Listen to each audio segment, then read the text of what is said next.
ഇതാണ് ഗൈസ് ഇപ്പോൾ റോണിൻ്റെ അവസ്ഥ. മൊത്തം അഴിച്ച് പറിച്ചിട്ടേക്കാണ്. നമ്മൾ യൂസർ റിവ്യൂ ഒക്കെ ചെയ്ത് കഴിഞ്ഞ് വണ്ടി കുറച്ചുകൂടെ ഒക്കെ ഓടിക്കഴിഞ്ഞപ്പോഴത്തേക്ക് ഒരു പണി കിട്ടി. എഞ്ചിനകത്ത് നല്ല ഒരു സൗണ്ട് കാര്യങ്ങളൊക്കെ ഉണ്ടായിരുന്നു. അപ്പോൾ ഞാൻ വെച്ച് ക്ലച്ചിൻ്റെ ആയിരിക്കുന്നത്. പക്ഷേ ഇപ്പോൾ അത് അഴിച്ച് എഞ്ചിൻ ഫുള്ള് നമ്മൾ ഡിസ്മാൻഡിൽ ചെയ്തു. മൊത്തം ഡിസ്മാൻഡിൽ ചെയ്തത്. ക്രാങ്കും ഗിയർ ബോക്സ് എല്ലാം അഴിച്ചത്. കിടക്കുന്ന ഗിയറൊക്കെ വേണ്ട ഹെഡ് ഇവിടെ കിടപ്പുണ്ട്. സിലിണ്ടറൊക്കെ ഇവിടെ കിടപ്പുണ്ട്. പിസ്റ്റൺ താഴെ കിടക്കുന്നത്. വിഷയം എന്നാന്ന് ചോദിച്ചു കഴിഞ്ഞാൽ ഇതിനകത്തൊരു ബെയറിംഗ് ഉണ്ടായിരുന്നു. നമ്മുടെ ആ ഒരു ഇവിടെ ഏത് ഷാഫ്റ്റിൻ്റെ ബെയറിങ്ങാ?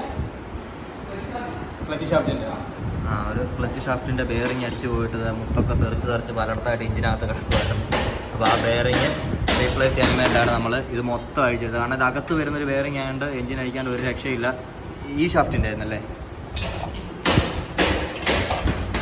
ഓക്കെ, ഈ ഷാഫ്റ്റിൻ്റെ അറ്റത്ത് വരുന്നൊരു ബെയറിങ്. അപ്പോൾ ബെയറിങ് പോയിട്ട് ഈ ഷാഫ്റ്റ് കിടന്ന് ഇങ്ങനെ അനങ്ങുവാണ്. അപ്പോൾ അങ്ങനെ അനങ്ങുമ്പോഴാണ് നമ്മൾ ക്ലച്ച് വിടുമ്പോഴും വണ്ടി ഓടിക്കുന്ന സമയത്തൊക്കെ തന്നെ ക്ലച്ച് ഈ അവിടെ ഇവിടെയൊക്കെ ഒരേന്നൊരു സൗണ്ട് ഉണ്ടായിരുന്നു. അപ്പോൾ അങ്ങനെയാണ് ക്ലച്ച് അഴിച്ച് നോക്കിയപ്പോൾ ക്ലച്ചിന് നിശ്ചയമില്ല. ഈ സാധനമായിരുന്നു പണി വന്നത്. അപ്പോൾ ആ ബെയറിങ് മാറ്റിയിട്ടുണ്ട്. അപ്പോൾ അതുമൂലം തന്നെ ഇത് കണ്ടില്ല, ഈ ഒരു ഗിയറിന് ഇത് ഫോർത്ത് ഗിയറാണ് നമ്മുടെ. ഈ ഫോർത്ത് ഗിയറിൻ്റെ അറ്റം നിങ്ങൾ കണ്ടതാ ഗ്രൈൻഡായി പോയിട്ടുണ്ട്. അതാ ഈ ബെയറിങ്ങിനകത്ത് ഈ ബോൾസ് ഇതിനകത്ത് കിടന്ന് ഇതുമായിട്ട് ഗ്രൈൻഡ് ആയതാണ്. സോ ഇതാ കണ്ടില്ലേ, ഇവിടെ ഇങ്ങനെ കടിച്ച് വെച്ചാൽ ഇത് തന്നെ നമ്മൾ വെക്കുകയാണെന്നുണ്ടെങ്കിൽ ഇത് പിന്നെയും തേഞ്ഞ് അവസാനം ഈ പല്ലെല്ലാം പോയിട്ട് അത് ഇതിനകത്ത് കിടന്ന് ബാക്കി പണി ഉണ്ടാക്കും. ഇത് നമ്മൾ റീപ്ലേസ് ചെയ്യുകയാണ്. അതുപോലെ തന്നെ ആ ബെയറിങ് റീപ്ലേസ് ചെയ്യുകയാണ്. അതിന് എഞ്ചിൻ അതിന് വേണ്ടി ഫുൾ അടിച്ചു. അപ്പോൾ ഇത് കണ്ടില്ലേ, ഇതാണ് 54,000 ഓടിയ റോണിൻ്റെ സിലിണ്ടറിൻ്റെ ഹെഡിൻ്റെ അവസ്ഥ. നമ്മുടെ വാൽവൊക്കെ കാണാം. ഇവിടെയൊക്കെ കുറച്ച് കാർബണും കാര്യങ്ങളെല്ലാം അടിഞ്ഞിട്ടുണ്ട്. അതുപോലെ തന്നെ ഇതാണ് നമ്മുടെ സിലിണ്ടർ. സിലിണ്ടറിൻ്റെ അകത്തൊന്നും സീനൊന്നുമില്ല. ഹോൾസിലൊന്നും തേയ്മാനം കാര്യങ്ങളൊന്നുമില്ല.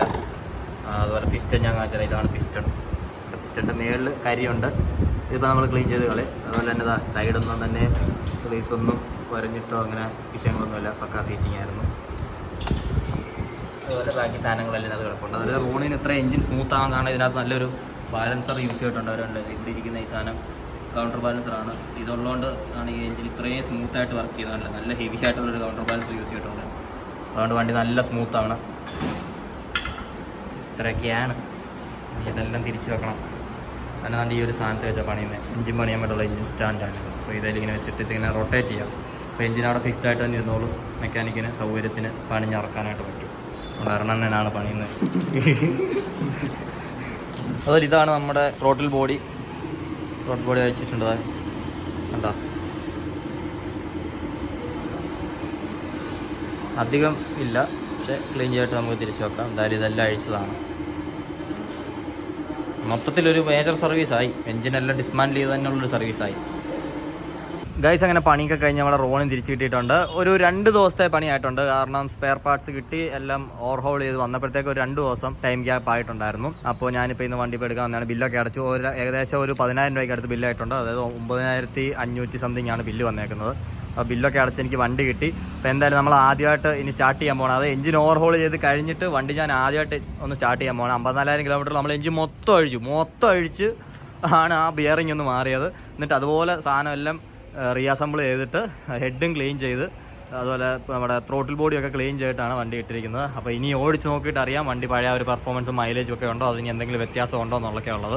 അപ്പോൾ ഫസ്റ്റ് ടൈം ഞാൻ സ്റ്റാർട്ട് ചെയ്യാൻ പോകുന്നത് ഞാൻ ഇതുവരെ സ്റ്റാർട്ട് ചെയ്ത് നോക്കിയില്ല. നിങ്ങളോടൊപ്പം തന്നെ ഞാനും ആദ്യമായിട്ടാണ് ഈ സ്റ്റാർട്ട് എക്സ്പീരിയൻസ് ചെയ്യാൻ പോകുന്നത്. നമുക്ക് നോക്കാം.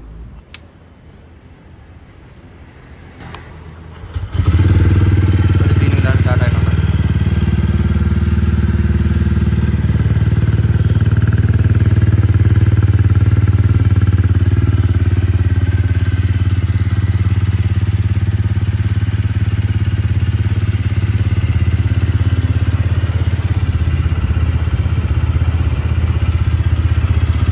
എക്സോസ്റ്റോണിലൊന്നും ചേഞ്ച് എനിക്ക് ഫീൽ ചെയ്യുന്നില്ല. ആ പഴയ ആ ഒരു കമ്പിനെസ് തന്നെ ഉണ്ട്. കാരണം ഇപ്പം നമുക്ക് വാൽവിൽ എന്തെങ്കിലും ലീക്ക് ഉണ്ട്, കംപ്രഷനിൽ എന്തെങ്കിലും ലീക്ക് ഉണ്ടെന്നുണ്ടെങ്കിൽ അത്രയും ആ ഒരു പഴയതിന് അത്രയും ഒരു എക്സോസ്റ്റ് സൗണ്ട് നമുക്ക് ആ ഒരു കമ്പിനെസ് കിട്ടത്തില്ല. അതുപോലെ തന്നെ എഞ്ചിൻ്റെ ഭാഗത്തുനിന്ന് എനിക്ക് അങ്ങനെ അൺവാണ്ടഡ് നോയ്സ് ഒന്നും കേൾക്കുന്നില്ല. ഇനി വൈബ്രേഷൻ വല്ലതും ഉണ്ടോ എന്ന് വണ്ടി ഓടിച്ച് നോക്കുമ്പോഴേ നമുക്ക് പറയാൻ പറ്റുള്ളൂ. എന്തായാലും നോക്കാം. ഇപ്പം ഈ ഒരു എക്സ്പീരിയൻസ് എനിക്ക് ആ പഴയ വണ്ടിയുടെ ആ ഒരു സ്മൂത്ത്നെസ്സും ആ ഒരു സൗണ്ടും ഒക്കെ തന്നെ ഫീൽ ചെയ്യുന്നുണ്ട്. എന്തായാലും കോൾഡ് സ്റ്റാർട്ട് ഒന്ന് ഒതുങ്ങട്ടെ, നമുക്കൊന്ന് റിവ്യൂ നോക്കാം. ഓക്കെ,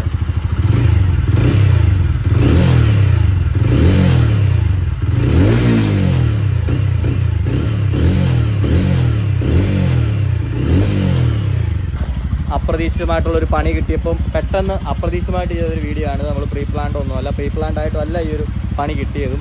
അപ്പം കിട്ടിയപ്പോൾ അത്യാവശ്യം നല്ല ഒരു മേജർ വർക്ക് തന്നെയായിരുന്നു. എന്തായാലും വണ്ടി എന്നെ വഴി കിടത്തിയിട്ടില്ല. ആ ഒരു കാര്യത്തിൽ എനിക്ക് ഭയങ്കര നന്ദിയുണ്ട് എൻ്റെ വണ്ടിയോട്. എന്നെ വഴി കിടത്തിയില്ല, RC വിളിക്കേണ്ട ഒരു ആവശ്യമൊന്നുമില്ല. ഞാൻ ഓടിച്ചുകൊണ്ട് തന്നെയാണ് ഷോറൂമിൽ കൊണ്ട് കൊടുക്കും, ഓടിച്ചുകൊണ്ട് തന്നെയാണ് ഇപ്പോൾ ഷോറൂമിൽ ഇറങ്ങാൻ പോകുന്നു. അപ്പോൾ ആ കാര്യത്തിൽ വണ്ടി എൻ്റെ കൂടെ വന്നു. Thank you.